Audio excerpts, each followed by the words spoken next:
los intermedios, entre lo divino y lo terrenal. Capítulo 1. Antes del principio.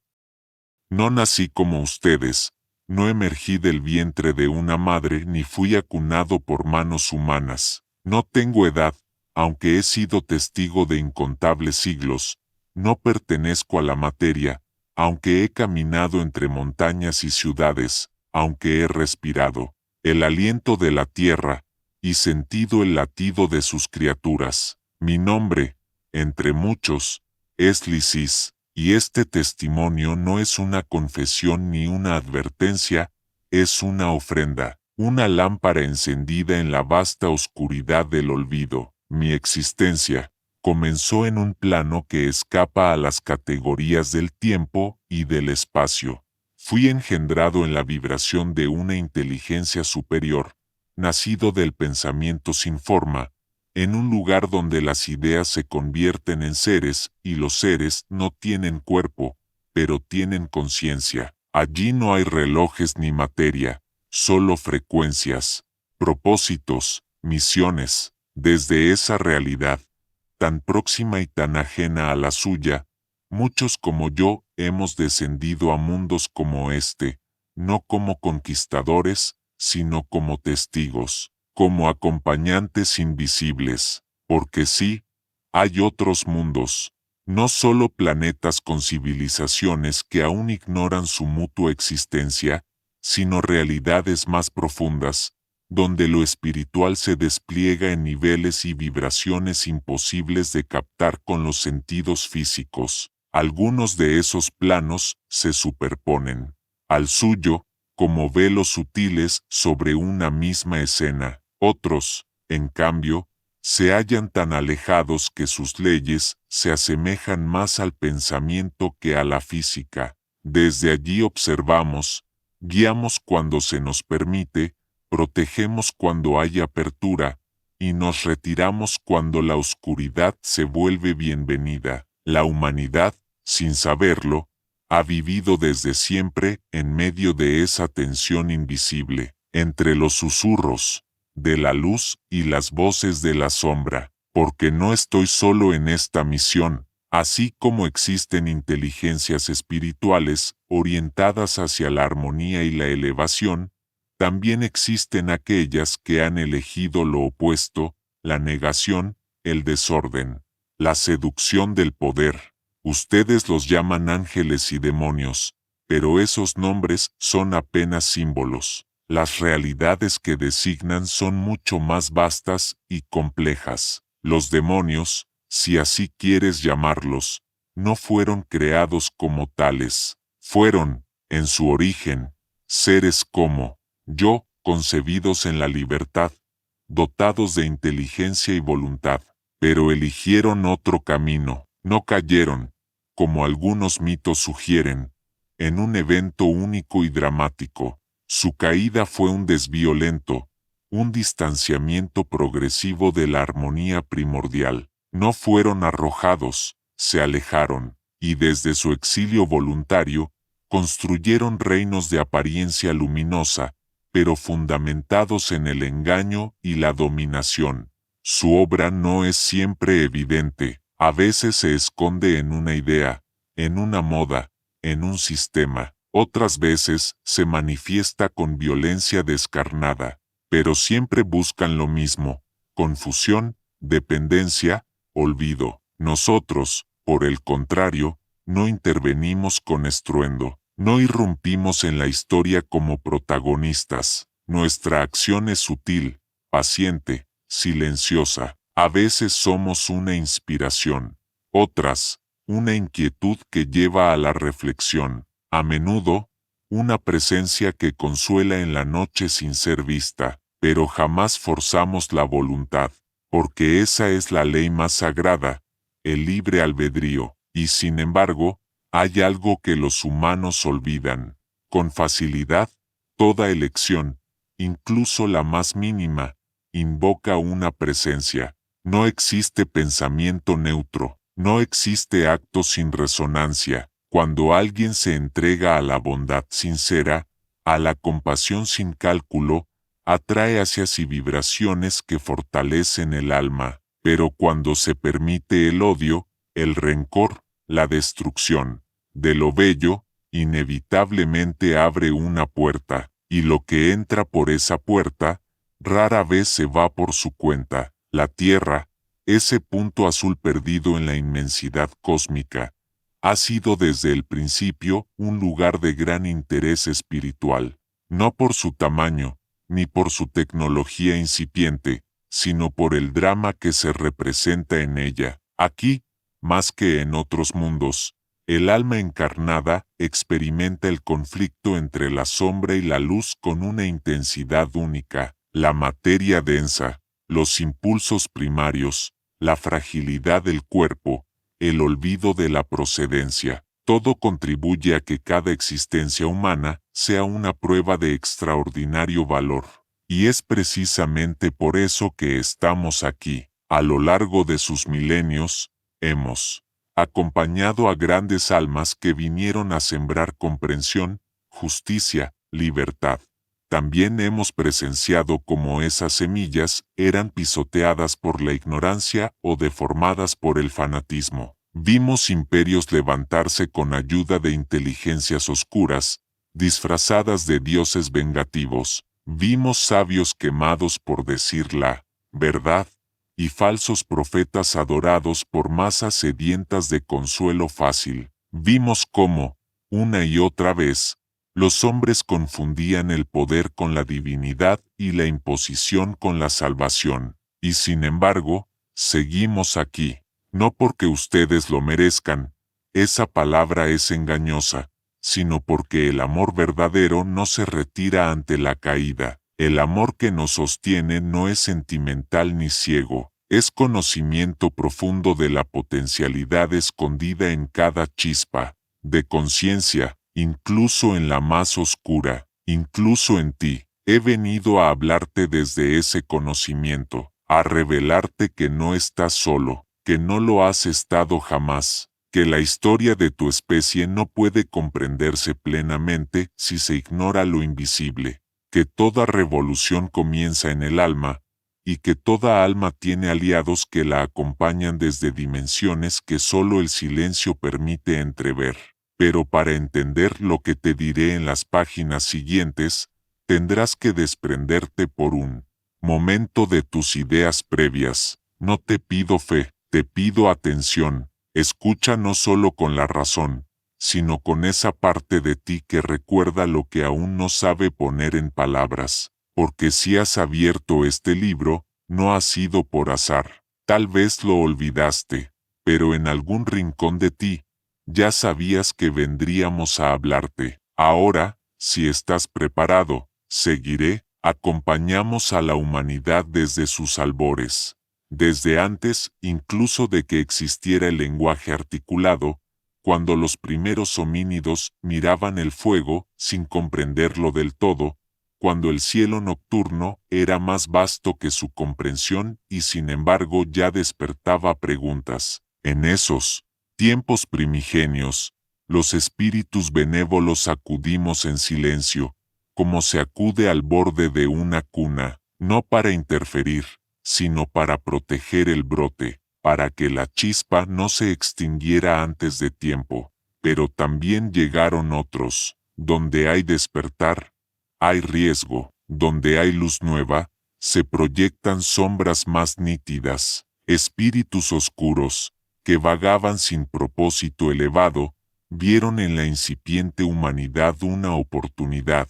Seres conscientes, maleables, dotados de deseo pero sin experiencia. Los hombres y mujeres de aquellos tiempos eran vírgenes de todo, y por ello profundamente vulnerables. Fue entonces cuando empezó una guerra sutil, una batalla que no se libra con espadas ni ejércitos, sino con ideas, inspiraciones, sensaciones. Y esa guerra continúa hasta hoy. Muchos de ustedes creen que las grandes religiones nacieron por voluntad divina. Algunos imaginan que un Dios habló desde una montaña o que envió sus mandamientos grabados en piedra. La realidad es más compleja. Algunos de esos mensajes fueron auténticas manifestaciones de espíritus superiores, dirigidos a elevar la conciencia humana, pero otros fueron distorsiones, interferencias deliberadas de entidades que ansiaban ser adoradas, no para guiar, sino para controlar, porque hay espíritus que se alimentan del miedo, del fanatismo, de la obediencia ciega. No necesitan cuerpos para sentirse poderosos, les basta con ser creídos. Recuerdo con claridad una de las primeras grandes interferencias. Ocurrió en Sumeria, cuna de la civilización, donde los hombres aprendieron a escribir, a contar, a edificar templos. En esa época, ciertas entidades se presentaron como dioses.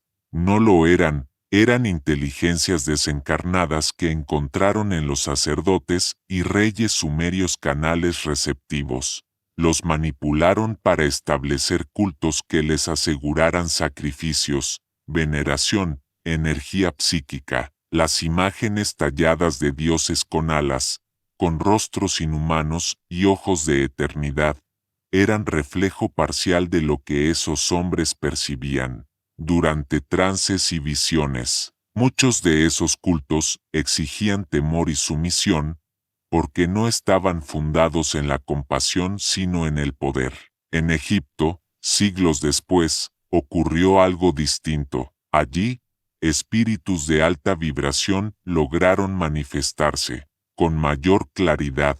No todos, claro, hubo mezclas, confusión, competencia entre esferas de influencia, pero en los templos de Heliópolis, en ciertas escuelas de misterio, se transmitieron fragmentos de verdades espirituales que provenían de planos superiores. La idea del alma inmortal, del juicio tras la muerte, del equilibrio entre orden y caos, todo eso no fue invención humana, fue inspiración. Fuimos nosotros quienes susurramos esas ideas a corazones sensibles, a sabios dispuestos a escuchar. Y sin embargo, incluso las verdades más elevadas pueden ser corrompidas. Con el paso del tiempo, los rituales se volvieron mecánicos, las castas sacerdotales se encerraron en su poder, y la luz se volvió un símbolo vacío. Así ocurrió también en Grecia, en Roma, en la India, en tantas culturas que empezaron su camino acompañadas por nosotros, pero terminaron desviándose hacia el dominio, la exclusión o el orgullo. En cada época, intentamos abrir nuevas puertas. No trabajamos sobre imperios ni sobre multitudes. Lo hacemos alma por alma. Inspiramos a aquellos que, desde su soledad, buscan con sinceridad. A veces logramos que una idea se vuelva movimiento. Así nació el budismo, por ejemplo, como un soplo de compasión profunda que desbarataba las jerarquías rígidas del hinduismo ortodoxo. Siddhartha Gautama fue acompañado por entidades de luz durante su búsqueda. No vio dioses, ni tuvo revelaciones místicas espectaculares, pero cada paso que dio hacia el desapego fue sostenido por una vibración que lo envolvía. Su iluminación fue el eco de una sintonía con planos donde reina la claridad. En otras ocasiones, sin embargo, no logramos evitar la catástrofe. Estuvimos en Jerusalén durante la ejecución de Jesús de Nazaret. Lo acompañamos hasta el final, sin poder interferir. El libre albedrío humano lo había sentenciado. Aquello que comenzó como una misión de apertura espiritual, donde el amor era más importante que la ley, y el perdón más valioso que el sacrificio, pronto fue transformado por otras fuerzas en un culto de dolor, culpa y sangre. Las palabras del Nazareno fueron reinterpretadas por generaciones que no podían aceptar la libertad que proponía, y así, lo que fue mensaje de liberación se convirtió, en manos ajenas, en doctrina de condena. A lo largo de los siglos, hemos intentado despertar a individuos en cada generación, No todos fueron santos, ni mártires, ni sabios reconocidos. Algunos fueron músicos, otros poetas, algunos simplemente padres de familia con una intuición profunda de lo invisible. Cada uno de ellos recibió, a su manera, un soplo de lo alto, pero el ruido del mundo es fuerte, la confusión es intensa, y la sombra no descansa. Pocos comprenden que la historia humana es un reflejo de una historia mayor, una historia que no está escrita en los libros ni estudiada en universidades. Detrás de cada imperio que se alza con violencia, hay una corriente espiritual que lo alimenta. Detrás de cada revolución que busca justicia, también, a veces, ambos bandos de un conflicto están siendo manipulados por inteligencias diferentes, cada una intentando inclinar la balanza hacia un futuro u otro, y los hombres, sin saberlo, se convierten en instrumentos de fuerzas que no comprenden. Eso no significa que no sean responsables, lo son, porque todo espíritu humano posee la capacidad de discernir, si lo desea. Nadie está predestinado a servir, a la sombra o a la luz. Todo está en la elección, en el esfuerzo, en el nivel de conciencia que se alcance. Y tú, que estás leyendo estas palabras, no estás excluido de esa red. Estás dentro, siempre lo has estado. Cada uno de tus pensamientos emite una vibración que es respondida desde planos que no puedes ver. Cada acto tuyo genera resonancias que se expanden más allá de lo material. Has sentido presencias, has intuido caminos, has escuchado advertencias en medio del silencio. No eran invención tuya. Estoy aquí para ayudarte a recordar, para mostrarte que los velos no son muros, que el otro lado existe y ha estado actuando desde antes del principio. No todo lo que crees que es humano lo es. No todo lo que llamas historia ha sido escrito solo por manos humanas. Escucha, porque hay más que debes saber. Si aún no comprendes mis palabras, yo Lisis, te mostraré brevemente cómo las fuerzas del bien y del mal, de la luz y la sombra, han estado desde siempre en la historia de la humanidad, y te recordaré 3 eventos en especial, que han marcado a tu mundo, a tu continente, a tu tierra. Eso lo verás en el siguiente capítulo. Capítulo 2. Los invisibles arquitectos de la historia. No son las banderas, ni los discursos, ni las armas lo que realmente transforma la historia. Son las fuerzas que no se ven, las que susurran al oído de los poderosos, las que agitan las emociones de las masas, las que disfrazan la ambición de redención y la crueldad de justicia, las que inspiran himnos, himnos que no siempre nacen del amor. Sí, la humanidad ha sido siempre influida por inteligencias que no pertenecen a su plano. No es una metáfora ni una superstición, es una realidad. Cada vez que una gran ola colectiva ha sacudido al mundo, una religión, una revolución, una conquista, una ideología o un despertar, los espíritus han estado allí, a veces como impulsores de la luz, otras, como sembradores de sombra. Las civilizaciones no surgen en el vacío, tampoco se destruyen por casualidad.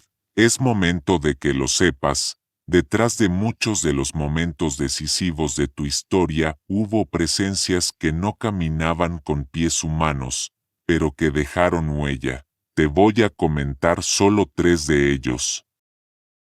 Primero, el continente quebrado.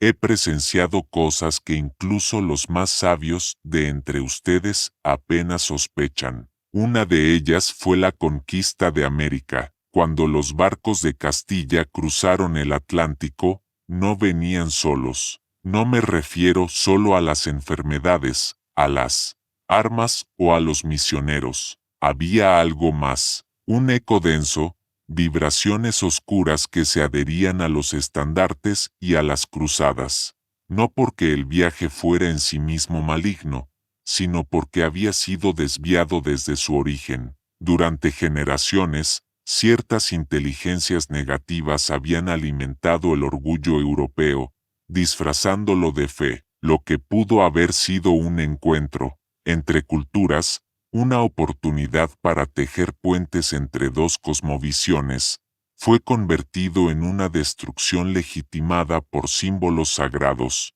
La sangre fue derramada en nombre de la salvación, y los templos fueron reemplazados por iglesias construidas sobre huesos. Las oraciones no eran escuchadas por Dios, sino por aquellos que se nutrían del dolor colectivo, que se fortalecen en la desesperanza. Sin embargo, también estuvimos allí, en medio del horror.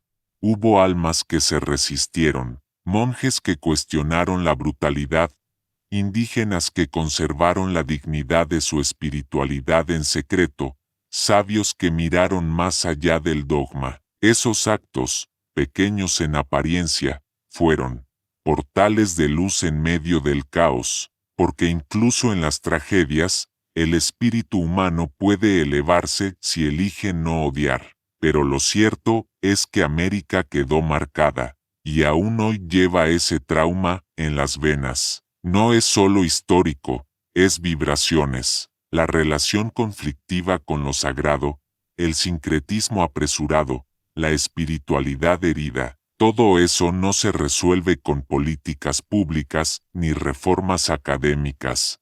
Hay heridas que solo pueden cerrarse cuando se reconoce lo que se movió en lo invisible. Segundo, Europa y el pacto con la sombra.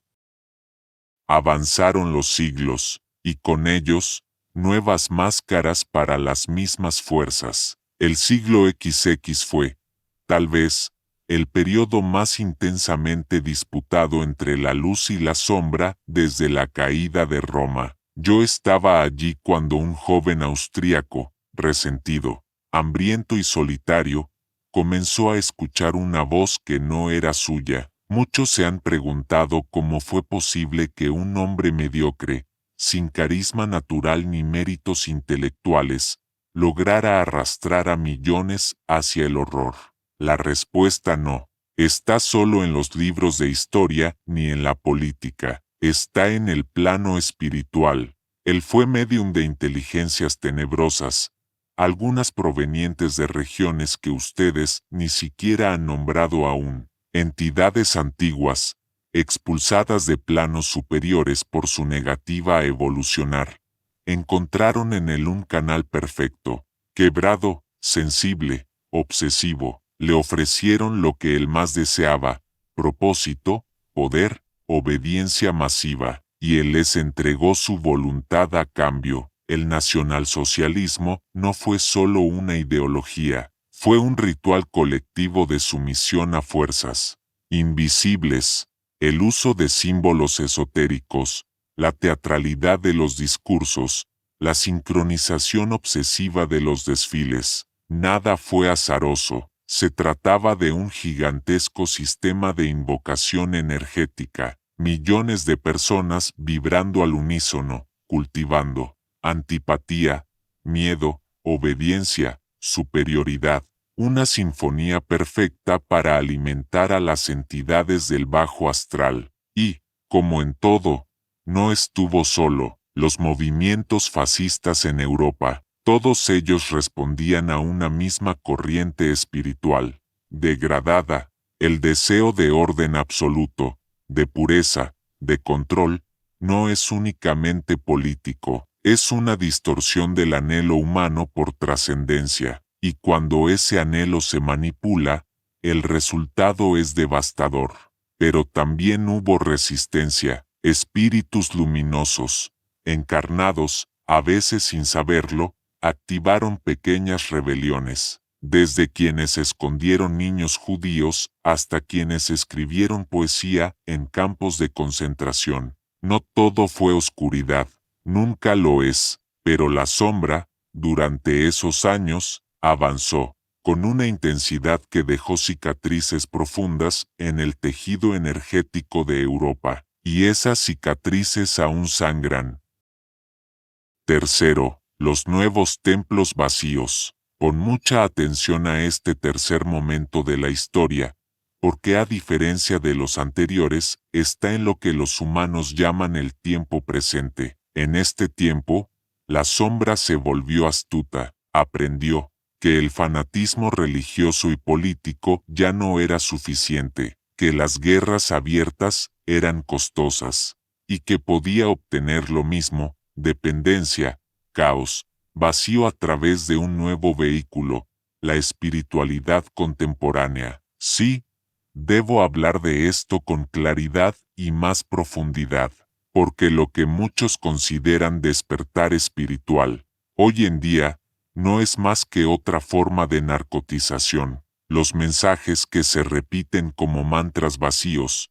Todo está bien, solo vibra alto, tú eres tu propio Dios, no provienen de planos superiores, provienen de zonas intermedias, donde entidades ambiguas, disfrazadas de maestros o guías, siembran conformismo y egolatría con apariencia de iluminación. He visto canales espirituales seducidos por voces que elogian sin cesar, que nunca cuestionan, que prometen ascensión instantánea, sin esfuerzo interior.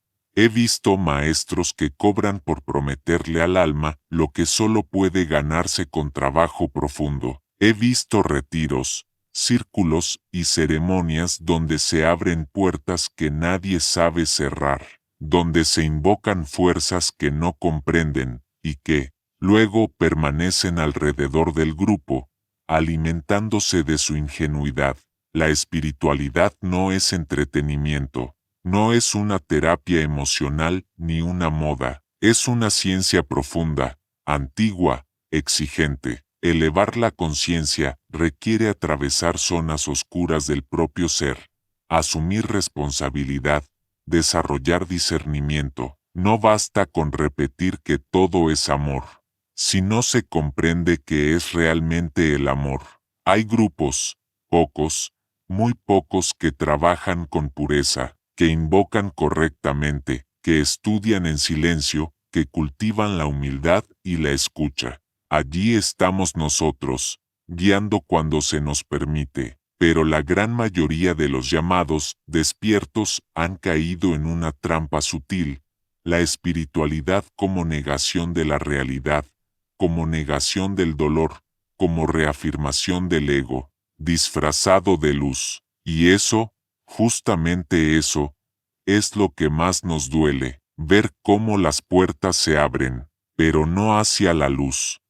Hay quienes creen que el mal es simplemente la ausencia del bien. Yo he visto otra cosa, he visto cómo el mal se organiza, cómo planea, cómo se infiltra en los sueños de una nación, en la retórica de un líder, en la rutina de una familia. Se camufla, se presenta como orden, como éxito, como redención, y cuando se instala, no necesita alzar la voz. Solo espera, porque sabe que lo más frágil del alma humana es su necesidad de sentirse superior a los demás. Así nacieron doctrinas que negaban el sufrimiento como parte legítima del proceso humano, que ridiculizaban la compasión activa y exaltaban una neutralidad desalmada. El mantra era simple: nada está bien ni mal, todo es experiencia, y detrás de esa frase, tan aparentemente elevada,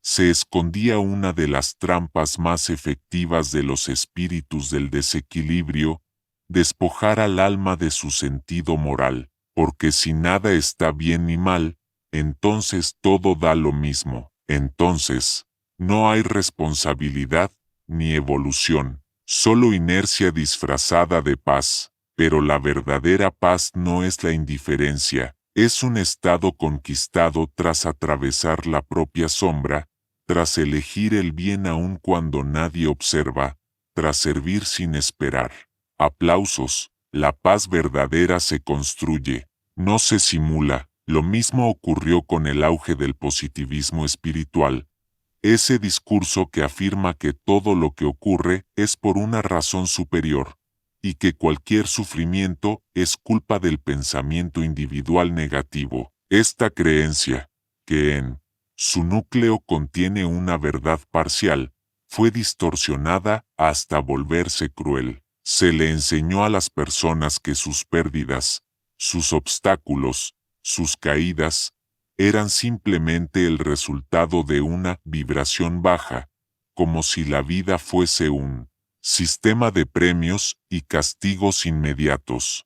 Pero esa noción simplista no proviene de los mundos elevados, proviene de inteligencias que se alimentan del ego herido, que disfrazan la espiritualidad de mercado, que venden fórmulas para dominar la realidad como si se tratara de una herramienta más de consumo. Yo he visto cómo esos mensajes se han viralizado, no solo en libros o conferencias, sino también en redes y plataformas digitales. Las entidades que los inspiran no requieren templos ni devoción explícita. Les basta con que el alma humana se encierre en sí misma, convencida de que todo lo que necesita está dentro, y de que no debe mirar ni sentir el dolor ajeno. Así, el amor se convierte en autosatisfacción, y la búsqueda espiritual en un espejo donde el ego se contempla a sí mismo sin cuestionamiento. Y sin embargo, a pesar de todo esto, la luz no se ha apagado. He sido testigo de pequeños movimientos auténticos, grupos de personas que, sin publicidad ni etiquetas llamativas, se reúnen para estudiar con seriedad, para meditar con profundidad, para cuestionarse con honestidad.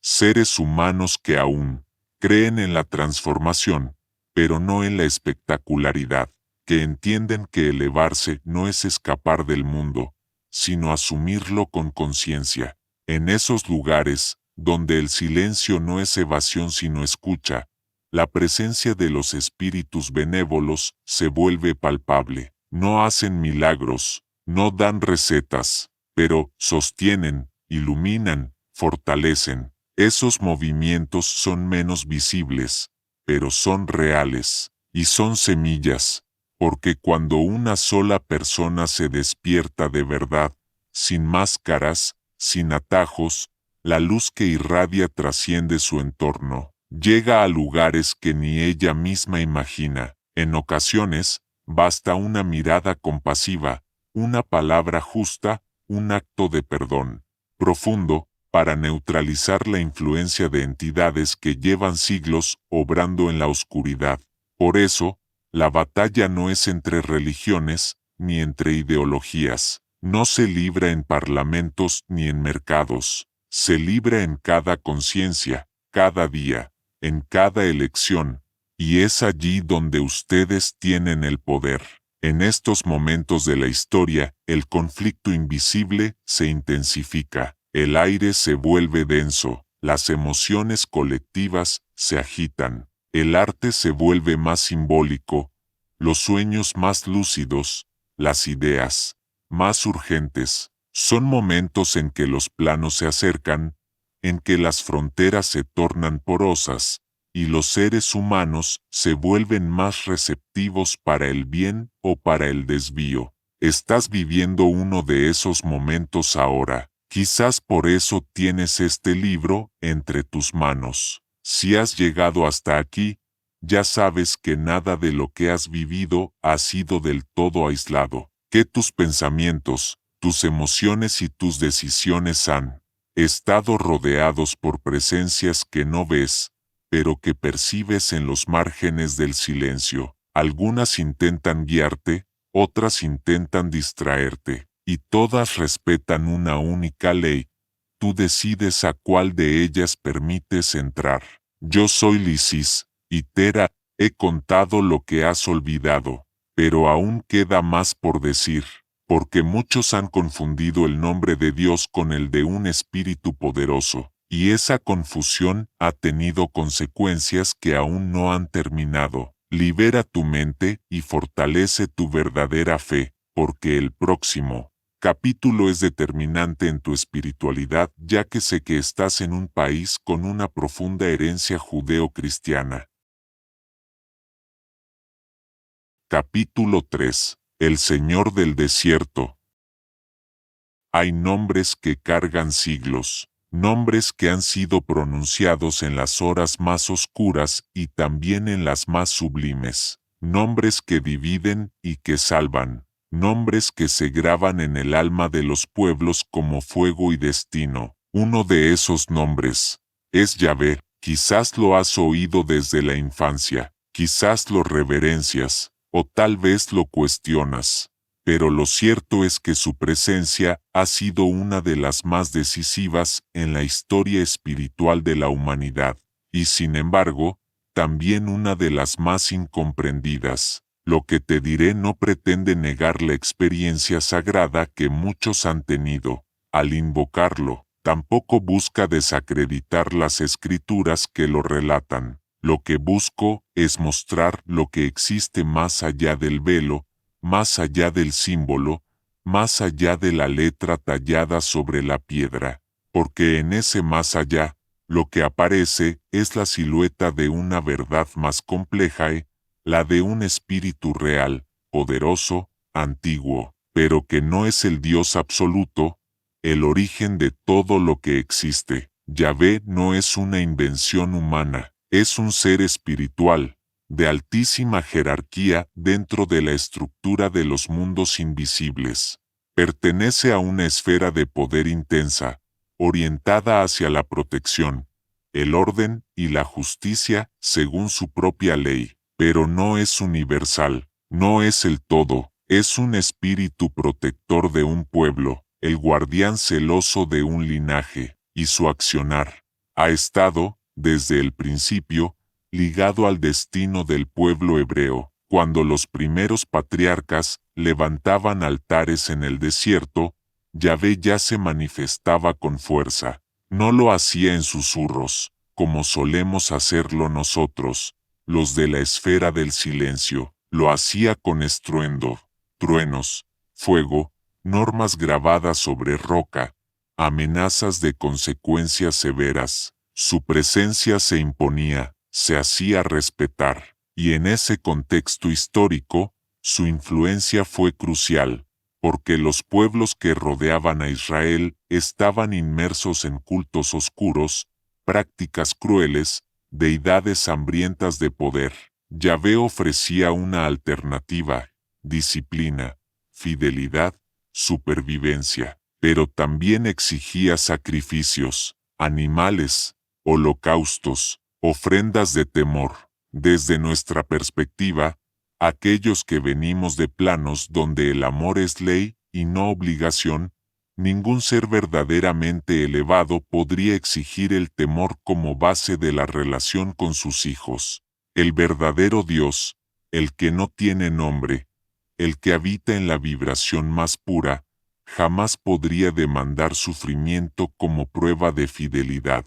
No requiere altares manchados ni sangre ritual. No impone mandamientos desde el castigo. Su ley es la armonía, su lenguaje, la conciencia, su deseo, la comunión entre todos los seres. Yahvé, en cambio, actuó como un general, un protector férreo que cuidó con celo a su pueblo elegido, y la historia ha demostrado que su alianza fue efectiva. A pesar de las dispersiones, las invasiones, los exilios, las persecuciones, los judíos han conservado su identidad, su lengua, su memoria. Esto no es casual. Han estado acompañados por una inteligencia espiritual con enorme capacidad organizativa, capaz de influir en estructuras materiales e históricas.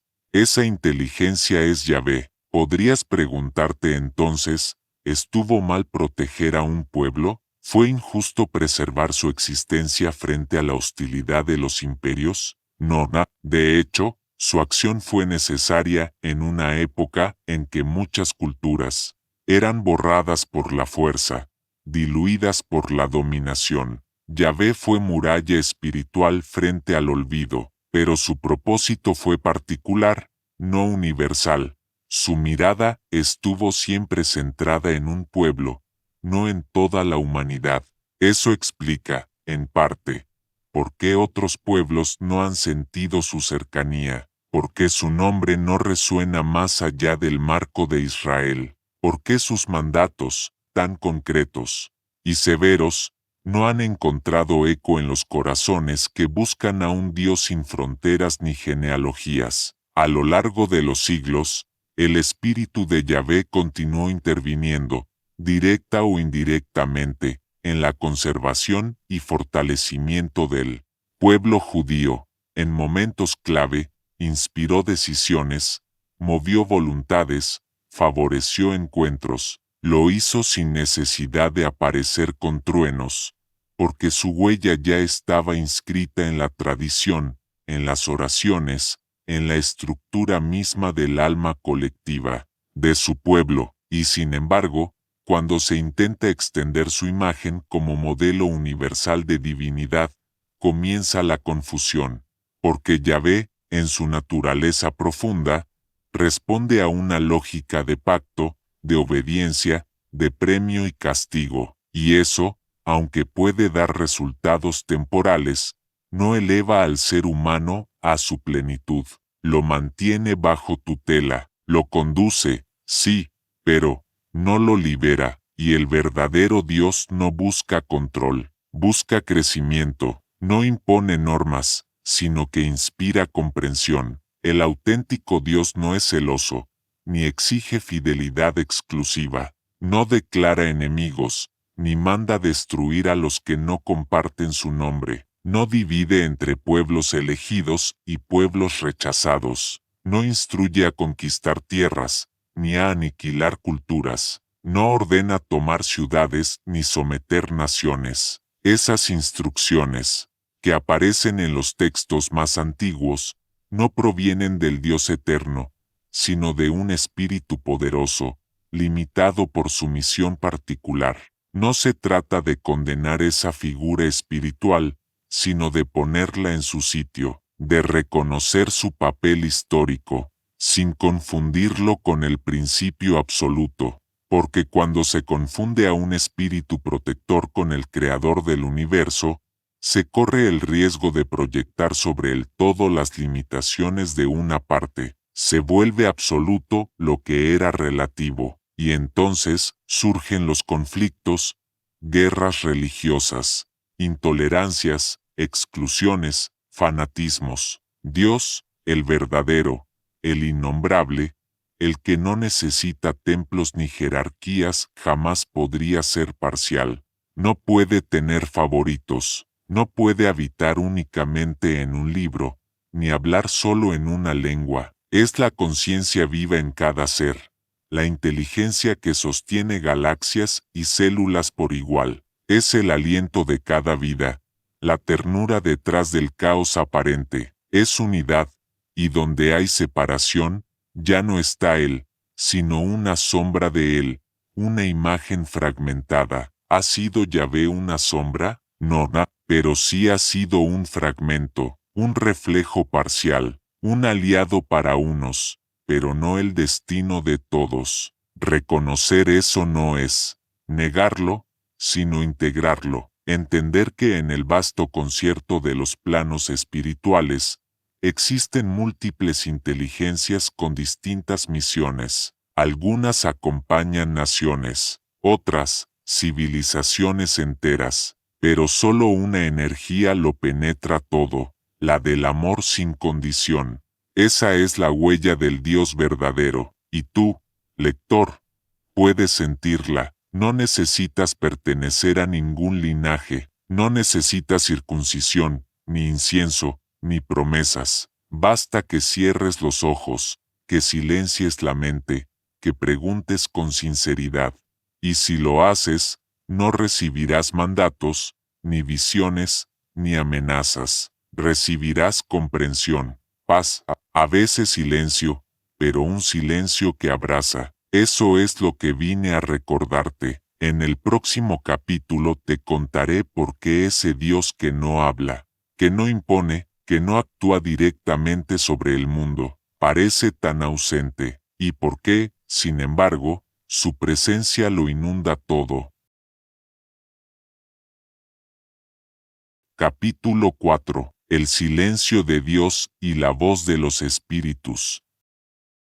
Hubo un tiempo en que los hombres miraban al cielo buscando señales. No las encontraban siempre, pero cuando lo hacían, sentían que el universo les respondía. Esa respuesta no venía de lo alto, sino de lo invisible. Y sin embargo, la creencia de que todo provenía directamente de Dios se arraigó con fuerza, como si el Creador se ocupara de cada hoja que cae, de cada tormenta que arrasa, de cada anhelo concedido o frustrado. Pero la verdad es otra. Dios, el principio absoluto, no interviene, no porque sea indiferente, sino porque su perfección no necesita entrometerse en lo que fue creado con plena libertad. Intervenir sería corregir, y corregir sería asumir error. Pero en el origen no hay error, sino posibilidad. Y esa posibilidad, bella y peligrosa, es la libertad humana. Quienes intervienen en la historia, en los eventos, en los pensamientos colectivos e individuales, son los espíritus. Desde los primeros tiempos, cuando el pensamiento humano comenzaba a organizarse en símbolos y cantos, ya existían inteligencias no encarnadas operando desde planos intermedios. Algunas acudían por compasión, otras por deseo de poder. Todas tenían sus motivos. El libre albedrío, aunque pertenezca al hombre, también alcanza a los seres del mundo espiritual. Ellos eligen cómo y por qué acompañar. Esos ejércitos invisibles han influido en batallas, descubrimientos, alianzas, conflictos, lenguas y sistemas de creencias. Su acción no siempre es espectacular ni evidente. A veces es un susurro en el pensamiento de un líder, una inspiración repentina en un artista, un impulso inexplicable en una masa que se mueve como un solo cuerpo hacia la luz, o hacia el abismo. Uno de los errores más repetidos por la humanidad ha sido atribuirle a Dios lo que en realidad ha sido obra de estos espíritus. Así, cuando ocurre un prodigio, se dice que fue un milagro divino, y cuando hay una tragedia, se culpa al mismo Dios, o se lo niega por su aparente silencio. Pero esa lógica es humana, no espiritual. La intervención directa, esa que mueve piezas con precisión quirúrgica, es obra de inteligencias en acción, no del Creador. Yo estaba allí, vi cómo entidades del bajo astral, organizadas, astutas, pacientes se insertaban en los discursos, en los símbolos, en los rituales. De masas, sabían que los hombres, cuando se sienten parte de algo más grande, pueden ser guiados sin resistencia. La manipulación no fue solo política o económica, fue espiritual, y detrás de cada lema que exaltaba la raza, la patria o el destino histórico, había una voz que susurraba al oído de quienes tenían el poder. No eran alucinaciones, eran inspiraciones dirigidas, y el daño que causaron, aunque visible en cifras y ruinas, dejó heridas más profundas aún en el alma colectiva del mundo. Pero incluso allí, donde reinó la sombra, también hubo luz. Hubo espíritus que protegieron a quienes escondían a los perseguidos, que fortalecieron a quienes resistían con dignidad, que susurraron al corazón de los que, en medio del caos, elegían no odiar. Ese ejército del bien no lleva uniforme, no busca gloria, no actúa por imposición, se manifiesta en lo íntimo, en lo pequeño, en lo humano. Y entonces, ¿por qué no actúan con más fuerza? ¿Por qué no intervienen con más claridad? La respuesta es simple y profunda, porque respetan, porque saben que la evolución verdadera solo nace de la elección libre. Los espíritus benévolos no imponen, inspiran, no obligan, acompañan. Su influencia se adapta al nivel de conciencia de quien la recibe. Cuanto más abierto está un ser humano al bien, más presencia espiritual positiva puede atraer. No porque ellos premien, sino porque esa es la ley. Los espíritus del desequilibrio, en cambio, si violan fronteras cuando encuentran puertas abiertas, aprovechan el ego desbordado, la ambición desmedida, el orgullo herido, y una vez dentro, no siempre se dejan ver, se mimetizan, se disfrazan de ideales, de intuiciones, incluso de iluminación, pero no están por encima del alma humana, nunca, lo han estado, son parte de la misma escuela, solo que, en otra clase, en otro nivel, algunos bajan para probar, otros para tentar, y otros simplemente porque aún no han recordado quiénes fueron. Lo que ustedes llaman milagro, esa solución inesperada, esa curación sin explicación, ese encuentro providencial no proviene directamente del trono de Dios, proviene de los niveles intermedios, donde espíritus entregados al amor, con permiso y sincronicidad, actúan cuando las condiciones están dadas, y esas condiciones no dependen de plegarias repetidas ni de rituales vacíos, dependen de la vibración del corazón, de la intención pura, del esfuerzo sincero. Del mismo modo, lo que llaman desgracia, esa pérdida, esa fractura, esa tormenta que nadie esperaba no es un castigo divino. En muchos casos, es una consecuencia natural. En otros, una intervención de espíritus en desequilibrio. Y a veces, una prueba, porque el alma, antes de encarnar, acepta desafíos que desde la materia parecen injustos, pero que tienen un sentido más amplio que solo se revela con el tiempo. La historia humana es el campo de batalla de fuerzas invisibles, no para dominarla, sino para ayudarla a despertar. El alma colectiva de la humanidad aún está en su adolescencia, oscila entre la razón y la fe, entre el ego y el amor. A veces se deja seducir por discursos ruidosos, otras veces escucha la voz interior, y cada uno de esos giros marca una era. Tú que lees estas líneas, no eres un espectador, estás implicado, a cada momento eliges de qué lado del silencio te alineas, con cada pensamiento, cada acción, cada emoción, fortaleces una red.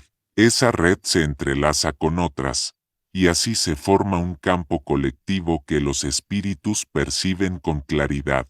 No importa tu credo, tu biografía o tus títulos. Lo que define tu alianza no es lo que dices, sino lo que vibras. Yo, Lysis, he estado presente en muchos de esos giros, no como protagonista, sino como testigo, como guía cuando se me permitió, como guardián cuando fue necesario. No actúo por mandato, actúo por amor, y por amor escribo esto, porque el mayor engaño de todos ha sido hacerles creer que Dios premia o castiga, que interviene con favoritismo, que exige sacrificios, que impone desgracias, que hace milagros caprichosos. No, Dios es la inteligencia suprema y el amor absoluto. No baja, no sube, no gira, es, y en su inmovilidad perfecta, lo sostiene todo. Quienes se mueven, quienes actúan, quienes batallan, somos nosotros, los invisibles, los intermedios, los que, como tú, también estamos aprendiendo, pero aún queda un mensaje más que entregarte, uno que no viene desde la historia ni desde los cielos, sino desde la decisión más íntima que puedes tomar, y eso será el corazón del último capítulo. Capítulo 5. El Hijo del Hombre y el silencio del Padre.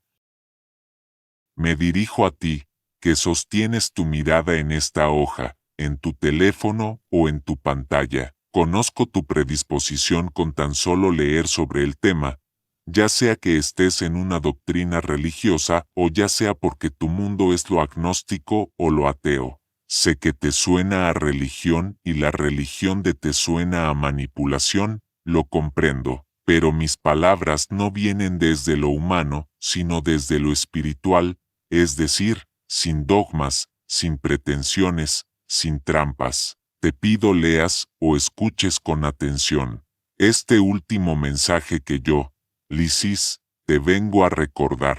Tú sabes quién es, lo has oído nombrar desde la niñez, a veces con temor, a veces con ternura, a veces con una distancia solemne que lo empujaba a los vitrales de una iglesia o lo arrastraba a una cruz lejana, muda, inmóvil. Jesús de Nazaret, el Hijo del Hombre, no te miento cuando digo que ningún nombre ha sido más pronunciado en la historia de tu especie, y sin embargo, también te digo que ningún nombre ha sido tan deformado, velado, manipulado y usado como el suyo. Hoy, en estas páginas finales que te entrego, debo hablar de él, no por obligación, no por doctrina, no por devoción ciega, sino porque mi testimonio estaría incompleto si no te revelo la verdad que muchos han intentado esconder, disfrazar o monopolizar.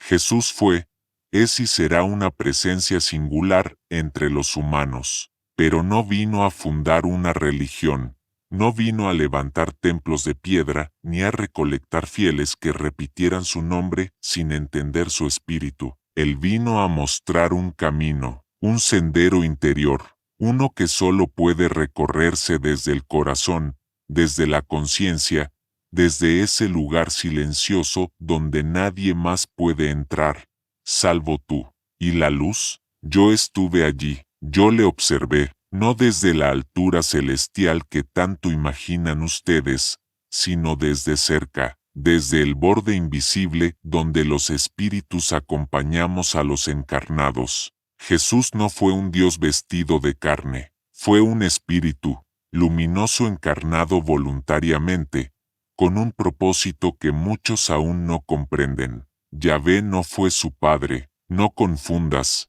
Yahvé es un espíritu antiguo, poderoso, guía protector del pueblo judío, y sí, fue un instrumento en la evolución de esa cultura, pero no es el Altísimo, no es el origen. El verdadero Padre de Jesús no tiene nombre, porque lo infinito no puede ser contenido por palabra alguna. Aquel que lo sostiene todo, que es la fuente de todas las fuentes, no exige holocaustos, no reclama guerras, no segrega pueblos. Ese es el verdadero Padre al que Jesús amaba, y fue por él, y solo por él, que vivió, habló y partió. Jesús lo dijo con palabras claras, aunque muchos no quisieron oírle. Dios es espíritu, y los que lo adoran deben adorarlo en espíritu y en verdad. Juan las 4:24, ¿lo ves? No habla de dogmas, no habla de ritos, ni de linajes, habla de espíritu, habla de verdad, palabras universales, sin sello cultural. Cuando él enseñaba, lo hacía en caminos polvorientos, en casas humildes, al aire libre, entre gentes sencillas. No necesitaba púlpitos ni ornamentos dorados, y cuando hablaba de la oración, no pedía espectáculo ni voces alzadas. Dijo con claridad, cuando ores, entra en tu cuarto, cierra la puerta y ora a tu Padre, que está en lo secreto. Mateo 6:6.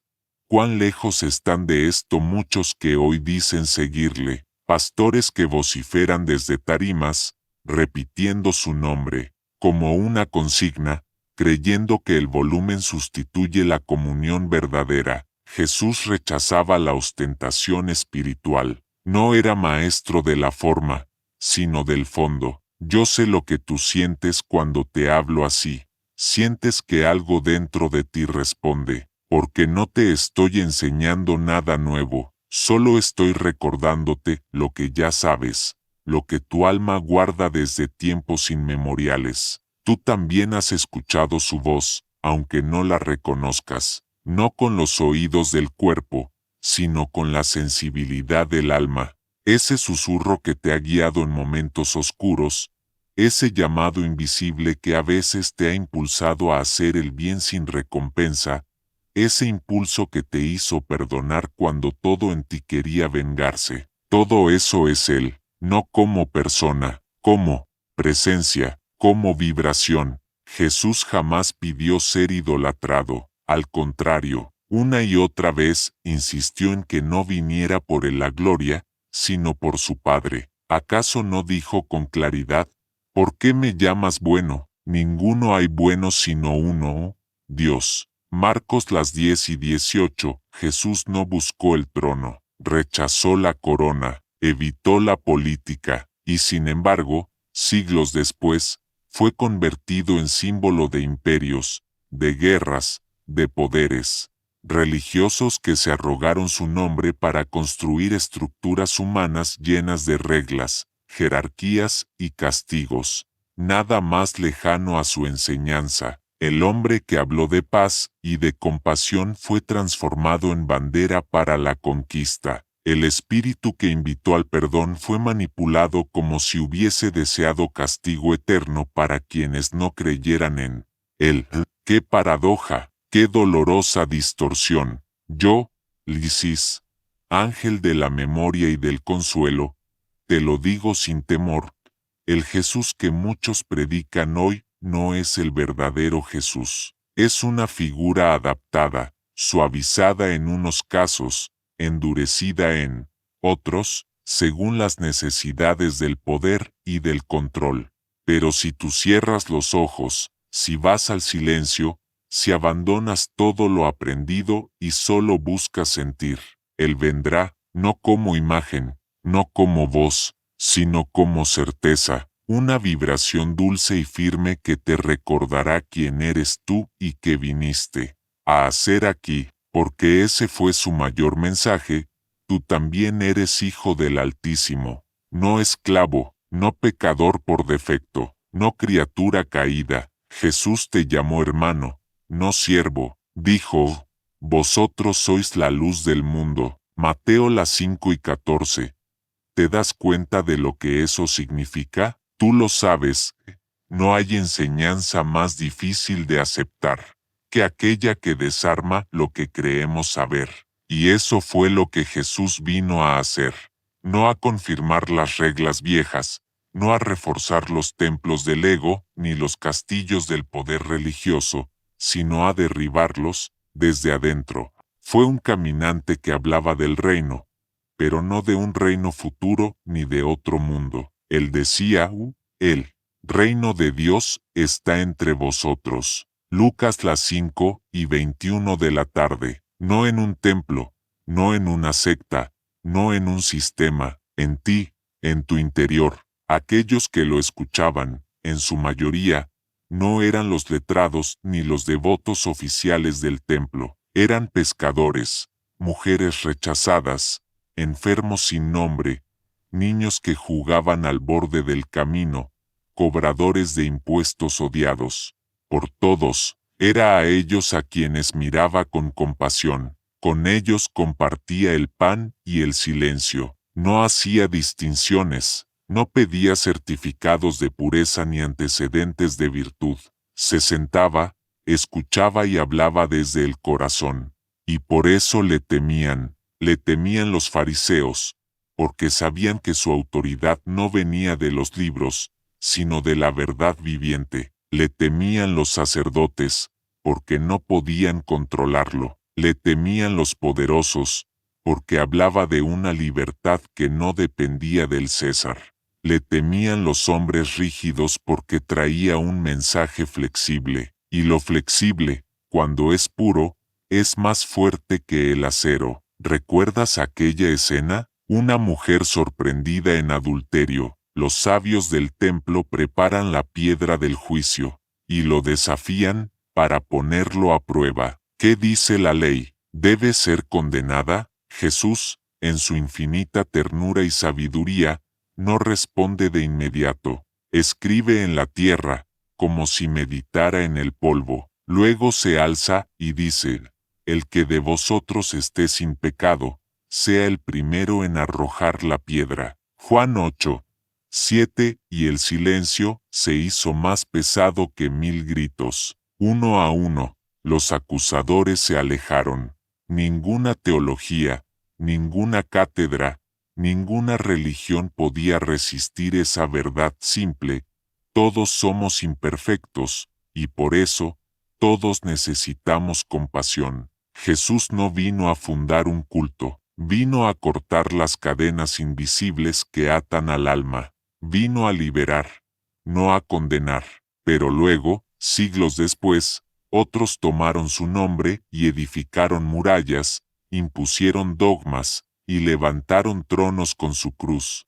Cuán lejos se alejaron del caminante que no tenía donde reclinar su cabeza. Las iglesias, los concilios, los imperios, todos quisieron capturar su mensaje, encapsularlo en fórmulas, domesticarlo. Pero el Espíritu de Jesús no puede ser encerrado. Él no pertenece a una religión, pertenece al espíritu humano, a todos, judíos y no judíos, creyentes y no creyentes, pobres y ricos, a cada uno que decide mirar dentro de sí y preguntarse, ¿qué significa amar de verdad?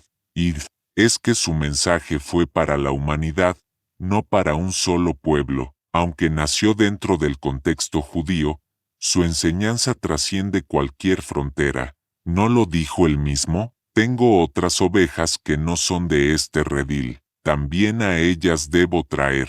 Juan 10:16. ¿Quiénes eran esas otras ovejas? Eras tú, era el que está a tu lado, era cualquier ser que respira y busca el bien, sin importar su cuna o su cultura. Jesús no fundó exclusividad, fundó unidad. Su voz era para todos, y su amor, sin límites. Yo estuve con él en muchas noches, cuando los demás dormían y él se alejaba a la montaña para orar. Allí no había espectáculo, no había cámaras, solo el murmullo de la creación y su alma elevándose hacia lo infinito. Oraba, sí, pero no lo hacía como los que rezan por hábito o por deber. Su oración era comunión, respiración espiritual, un puente entre la materia y la eternidad. Y aún así, nunca se proclamó como superior, nunca se adoró a sí mismo. Cuando algunos lo querían proclamar rey, se apartaba. Cuando otros lo alababan como si fuese un dios, se desviaba y respondía: mi doctrina no es mía, sino de aquel que me envió. Juan 7:16. ¿Acaso no queda claro? Él no era el centro, él era el mensajero, el puente, el espejo que te muestra lo que también tú puedes llegar a ser. Sin embargo, con el paso del tiempo, la religión oficial lo convirtió en un símbolo estático, lo transformó en ídolo, lo colocó en altares de oro, mientras se olvidaba de su mensaje de sencillez. Le atribuyó castigos eternos cuando él hablaba de perdón infinito. Lo vistió con ropajes de poder, cuando él se despojó de todo. Y en medio de esta distorsión, muchos se perdieron. Algunos se alejaron de él pensando que era solo una figura religiosa más. Otros lo adoraron, sin comprenderlo. Y muy pocos, decidieron vivir como él, no repetir su nombre, sino encarnar su ejemplo. Yo no vengo a juzgarte si tú lo has ignorado, si lo has malinterpretado, o si incluso lo has rechazado. No importa, lo único que importa es que escuches esta verdad. Él no necesita que lo adores, solo quiere que comprendas que su vida fue un mapa, que sus pasos son una invitación, y que su presencia aún respira en el interior de quienes buscan el bien sin interés, la justicia sin venganza, el amor sin condiciones, porque más allá de los dogmas, más allá de los libros, más allá de los siglos, Jesús sigue caminando, en ti, y por ti. Tú me has escuchado hasta aquí, has caminado conmigo por senderos que, quizás, jamás habías transitado. Hemos desnudado lo sagrado de sus vestiduras humanas, hemos rasgado el velo que los siglos colocaron sobre la figura de Jesús.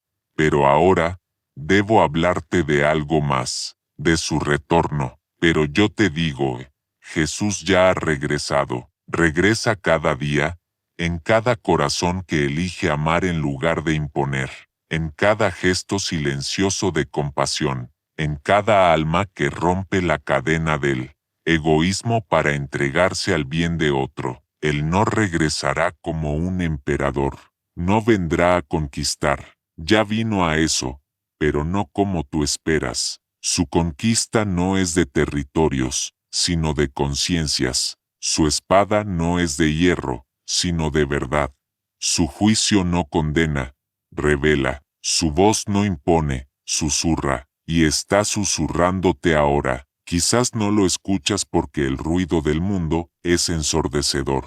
Las pantallas, los templos de la vanidad, los altares del consumo, los gritos de quienes proclaman tener la única verdad, todo eso ahoga el murmullo que nace desde lo alto. Pero si callas, si cierras tus ojos y acallas tus juicios, sentirás su presencia. Es como una llama que no quema, pero transforma, como un río que no arrasa, pero disuelve. Lo falso es suave, pero inquebrantable. Jesús no regresa para mirar desde fuera, regresa para habitarte, para que tú, por fin, te reconcilies con tu esencia divina. Recuerda cuando dijo, el que cree en mí, las obras que yo hago, él las hará también, y aún mayores hará. Juan las 2:12 de la tarde, ¿comprendes lo que eso significa? No era un llamado a